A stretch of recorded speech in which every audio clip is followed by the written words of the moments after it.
الحمدللہ رب العالمین والعاقبۃ للمتقین والصلاۃ والسلام علی سید الانبیاء والمرسلین وعلی آلہ الطیبین واصحابہ الطاہرین اما بعد فاعوذ باللہ من الشیطان الرجیم بسم اللہ الرحمن الرحیم وَلَمَّا دَخَلُوا عَلَى يُوسُفَ آوَى إِلَيْهِ أَخَاهُ قَالَ إِنِّي أَنَا أَخُوكَ فَلَا تَبْتَئِسْ بِمَا كَانُوا يَعْمَلُونَ فَلَمَّا جَهَّزَهُمْ بِجَهَازِهِمْ جَعَلَ السِّقَايَةَ فِي رَحْلِ أَخِيهِ ثُمَّ أَذَّنَ مُؤَذِّنٌ أَيَّتُهَا الْعِيرُ إِنَّكُمْ لَسَارِقُونَ قَالُوا وَأَقْبَلُوا عَلَيْهِمْ مَاذَا تَفْقِدُونَ قَالُوا نَفْقِدُ صُوَاعَ الْمَلِكِ وَلِمَنْ جَاءَ بِهِ حِمْلُ بَعِيرٍ وَأَنَا بِهِ زَعِيمٌ صدق اللہ العظیم۔ ان اللہ وملائکتہ یصلون علی النبی یا ایھا الذین آمنوا صلوا علیہ وسلموا تسلیما اللہم صل وسلم علی سیدنا و مولانا محمد وعلی آل سیدنا و مولانا محمد وبارک وسلم وصلی علیہ۔ تفسیر نور القرآن سورہ یوسف آیت نمبر 69، آیت نمبر 70، آیت نمبر 71 اور 72 ہمارے آج کے درس شریف کا موضوع ہے۔ قبلہ بابا جی پیر ابو النصر منظور احمد شاہ صاحب رحمۃ اللہ تعالی علیہ آپ کی تفسیر نور القرآن سے ہمارا درس جاری و ساری ہے۔ حضرت یوسف علیہ السلام کی زندگی کا قصہ جسے قرآن نے احسن القصص کہا، اس کی باتیں ہو رہی ہیں۔ بابا جی نے بڑے ہی پیارے انداز میں ان واقعات کو قلم بند فرمایا ہے۔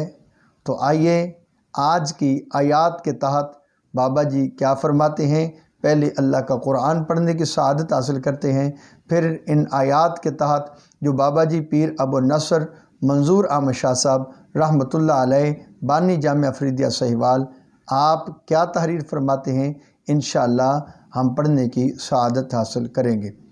اعوذ باللہ من الشیطان الرجیم بسم اللہ الرحمن الرحیم۔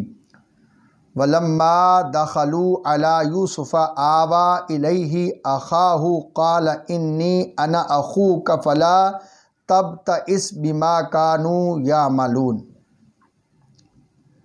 اور جب وہ یوسف علیہ السلام کے پاس جا پہنچے تو یوسف نے اپنے بھائی کو اپنے پاس جگہ دے دی اور اسے فرمایا میں تمہارا بھائی ہوں اور پریشان نہ ہونا جو کچھ وہ کرتے تھے۔ فَلَمَّا جَهَّزَهُمْ بِجَهَازِهِمْ جَعَلَ السِّقَايَةَ فِي رَحْلِ أَخِيهِ ثُمَّ أَذَّنَ مُؤَذِّنٌ أَيَّتُهَا الْعِيرُ إِنَّكُمْ لَسَارِقُونَ۔ پھر جب ان کا سامان ان کے لیے فراہم کر دیا تو پیالہ اپنے بھائی کے سامان میں رکھ دیا، پھر پکارنے والا پکارا اے قافلے والو تم تو ہمارے چور ہو۔ قالوا وَأَقْبَلُوا عَلَيْهِمْ مَاذَا تَفْقِدُونَ۔ وہ قافلہ والے بولے اس حال میں کہ ان کی طرف متوجہ تھے تم نے کون سی چیز گم کی ہے۔ قالوا نفقد صواع الملك وَلِمَنْ جَاءَ بِهِ حِمْلُ بَعِيرٍ وَأَنَا بِهِ زَعِيمٌ۔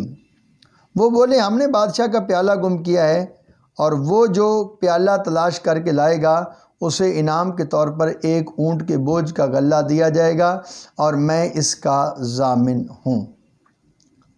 ان آیات کے تحت قبلہ بابا جی پیر ابو النصر منظور احمد شاہ صاحب رحمۃ اللہ تعالی علیہ بانی جامعہ فریدیہ ساہیوال آپ اپنے مخصوص انداز میں یوں ارشاد فرماتے ہیں۔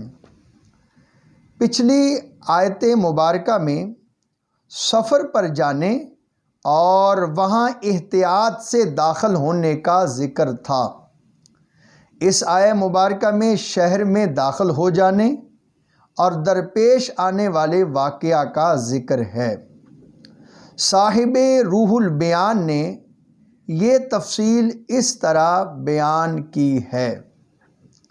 یعقوب علیہ السلام کے بیٹے جب مصر میں پہنچ گئے اور دربار یوسفی کے ملازمین نے پوچھ گچھ کی، کون ہو، کہاں سے آئے ہو، تحقیقات کے بعد یوسف علیہ السلام کو خبر دی تو آپ نے ان کے لیے رہائش کا اہتمام فرما دیا۔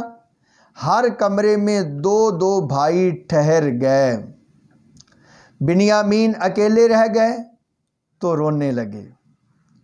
یوسف علیہ السلام نے رونے کی وجہ پوچھی تو کہا، میرا بھی ایک بھائی تھا، اگر وہ آج ہوتا تو میں اس کے ساتھ ٹھہرتا۔ میرے اس بھائی کو یہ میرے بھائی جنگل لے گئے، شام واپس آ کر کہا اسے بھیڑیا کھا گیا ہے۔ یہ واقعہ سناتے ہوئے بنیامین روتے روتے بے خود ہو گئے۔ جب ہوش میں آئے تو یوسف علیہ السلام نے فرمایا، تم میرے ساتھ ٹھہرو گے۔ بنیامین اس وقت بھی روئے تھے جب دروازہ میں داخل ہوئے تھے کہ اکیلے تھے۔ بھائی یاد آیا، آنسو بہے۔ دوبارہ جب کمروں کی تقسیم ہوئی اور سارے بھائی 2 ہو گئے اور یہ اکیلے رہ گئے، اس وقت بھی بھائی کی یاد نے رلا دیا تھا۔ پھر ایک مرتبہ اس وقت روئے جب کھانے پر بیٹھے اور سارے بھائی 2 بیٹھے، یہ تنہا رہ گئے۔ یوسف علیہ السلام نے پوچھا، روتے کیوں ہو؟ عرض کی، اگر یوسف ہوتے تو میں ان کے ساتھ بیٹھتا۔ یوسف علیہ السلام نے فرمایا، تو بار بار پریشان ہوتا ہے، اگر تیرا بھائی میں بن جاؤں تو کیسا ہے؟ عرض کی، آپ کا بھائی بننا میرے لیے فخر ہے، مگر آپ کی ولدیت تو یعقوب نہیں اور نہ ہی آپ راحیل کے لختے جگر ہوں گے۔ یوسف علیہ السلام قریب بیٹھ گئے۔ بنیامین نے غور سے دیکھا، بار بار دیکھا اور کہا، اے عزیز مصر، مجھے تیرا چہرہ اپنے بھائی یوسف سے ملتا جلتا دکھائی دیتا ہے۔ کھانے کے بعد یوسف علیہ السلام نے مختصر دعا کی، الہی اب جدائی ختم کر دے۔ القا ہوا، یوسف اب اپنے کو اس پر ظاہر کر دو۔ تب آپ نے فرمایا، میں تیرا بھائی ہوں، پریشان نہ ہو۔ جو ہی بنیامین نے یہ خبر سنی کہ یہ یوسف ہیں اور میرے بھائی ہیں تو پھر ایک مرتبہ بے خود ہو گئے۔ فراق کے بعد وصل کی گھڑی بڑی عظیم ہوتی ہے۔ بے خودی سے افاقہ ہوا تو بنیامین عرض کرتے ہیں، اب میں آپ سے جدا نہیں ہوں گا، مجھے ڈر ہے میرے بھائی میرے ساتھ بھی کوئی ایسا کام نہ کر ڈالیں کہ وہ دیکھ رہے ہیں، آپ مجھ سے محبت کر رہے ہیں، کہیں اس پر حسد کا شکار نہ ہو جائیں۔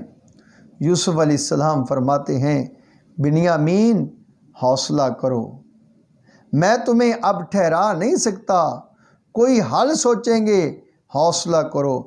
فلما جہزہم کے ارشاد سے بنیامین کے ٹھہرنے کا ایک راستہ فرمایا جا رہا ہے۔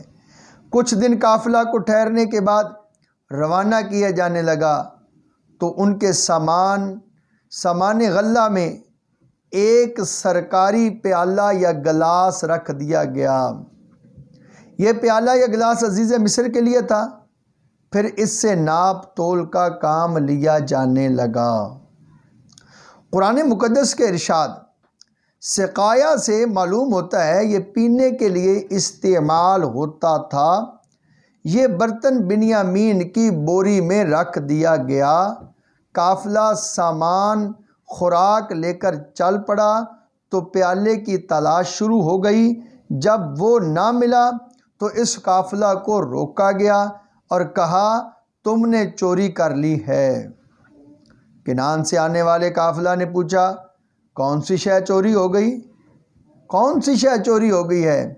مصری خدام نے کہا بادشاہ کا پیالہ تھا۔ بادشاہ اس چوری پر پریشان ہے۔ مصری ملازمین نے کہا اگر تم ہمارے بادشاہ کا پیالہ تلاش کر دو تو ہماری جان بچ سکتی ہے اور تمہیں انعام کے طور پر غلہ کا لدا ہوا ایک اونٹ دیا جائے گا۔ یہاں پر ایک سوال ذہن میں آتا ہے کہ یوسف علیہ السلام نے اپنے بھائی بنیامین کو پہچان لیا، محبت کی، مگر اس ساری صورتحال سے اپنے والد گرامی یعقوب علیہ السلام کو اطلاع کیوں نہ دی؟ جواب میں یہی کہا جا سکتا ہے کہ ابھی وحی الہی کے ذریعہ سے اجازت نہ ملی ہوگی، یا اس لیے بھی کہ ابھی ایک اور امتحان بنیامین کی جدائی کے ذریعہ سے بھی ہونے والا تھا۔ دعا ہے اللہ رب العزت ہمیں نور قرآن سے اپنے سینوں کو منور کرنے کی توفیق عطا فرمائے۔ وصلی اللہ تعالی علی حبیبہ سیدنا محمد وعلی آلہ واصحابہ بعدد خلقہ وبارک وسلم۔